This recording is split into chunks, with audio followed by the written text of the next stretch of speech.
chapter. It's a second meeting. I'm very surprised that we have very few members in Pune in spite of so much interest in technical analysis and trading. So today's topic is candlesticks. I guess everybody is trading in the market. So what does everybody has? Everybody uses candlestick more or less, maybe by default. Now your charts are on candlestick, right? So how much you know about candlestick? How many have read Steve Nison's first book, Japanese Candlesticks by Steve Nison?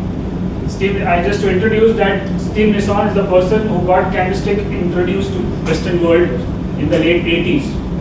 Candlestick as a subject is there in Japan since last 400 years.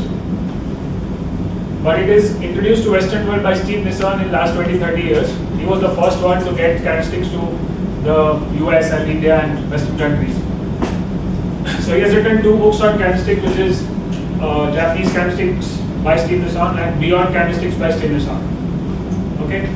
And I have been trading since the age I was 16 years, so it is almost now 16, 17 years I have been trading.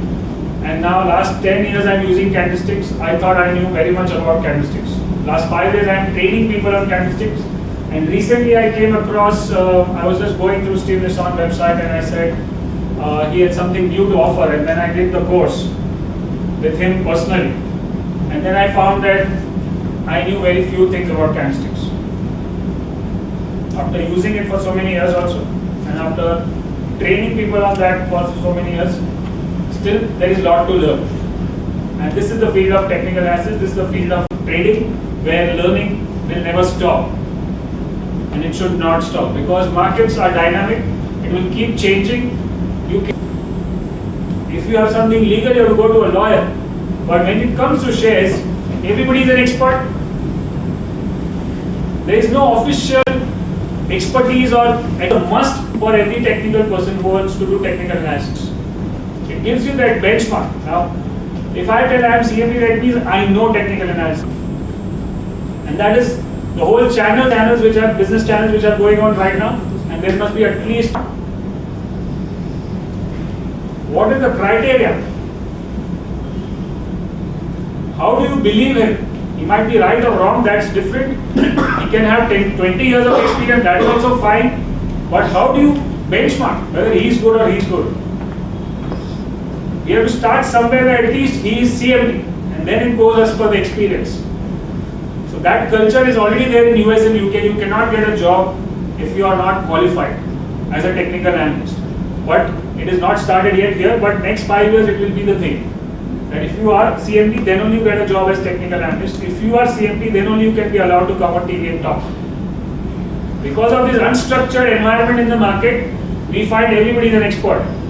And that's how then we say we blame people.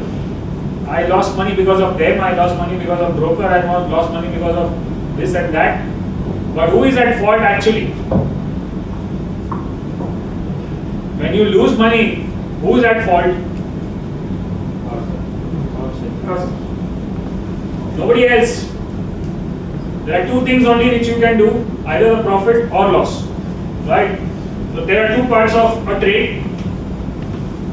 Suppose you buy and then it makes profit or it makes loss. Suppose you buy 100 rupees. Now, whenever you buy 100 rupees or somebody tells you buy this, what is your next question? What's the target? What's the target? Suppose the target says 140. Right? Is that 140 anybody's control?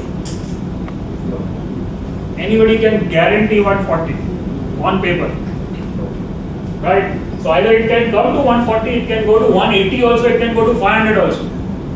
So this is not in our control, which is the reward part. Right? But if it goes to 90 rupees, does anybody in the world can stop you from booking loss? Right? That means this part is always in your control, and still most people lose money. 95% people in stock market lose money. That's the statistics. I'm not saying that. Across world. Why? When losses are always in your control, then how come you lose money? Then who comes in between? Emotions. Right. So this analysis, what we are going to learn, technical analysis, all the tools are just one part of being successful in trading. Okay? If you know candlestick, you know RSI, you know stochastic, doesn't matter. Every tool in itself is very good. It is very effective. It works like right, and then it gaps up because of overnight developments. So longs are happy, shorts are trapped. Okay. So once you are trapped, or once you lose money, then what are you looking at? Once you are losing money in a trade, what is your objective? Stop minimize the loss. Break even. Right. Once you lose money, you just think about break even, not even profits, or close to break even. Half of your life in stock market will go into that only. In breaking even, you get trapped and then you wait for break even. Right. So that is the psychology behind this gap. You are trapped here, then it goes up. So longs are happy, but when it starts coming down, when it comes to the support, people who got trapped gets break even, and they will cover, and then it will go up. Right? So that's the psychology behind gaps acting support or resistance. And the same thing like downside. Here people were long also and short also. Right now we think that we all would be short only. Right? So once it opens down, shorts are happy, but longs are trapped. So once it comes back here, then you get an exit, break even, and then again it goes down. Okay? Or also it happens that at this point of time you didn't do anything because you know there is an event and it gaps up. So you missed the opportunity. So once it comes back into that area, you think that last time I missed buying this, so I would buy right now. That's how it will act as support again. So here there is short covering also, fresh longs also, and people who made money already into this, for them it is another opportunity. So they will also come now. So this is how previous supports and resistance keep working all the time, as well as the windows. Right? At every point of time, there are people who are long, short, trapped, making money, or sitting on the fence. Right? So, an ideal gap, what is an essential condition of a gap is to have a gap between shadows also. Okay? That is a pure gap. And there are some people or some books even suggest that the body to body is also a gap. And I also use body to body gaps at times. But if it is a pure gap, it is very good. Pure gap, that means shadows are also not overlapping. Okay? Now, once a window is filled, it loses its significance.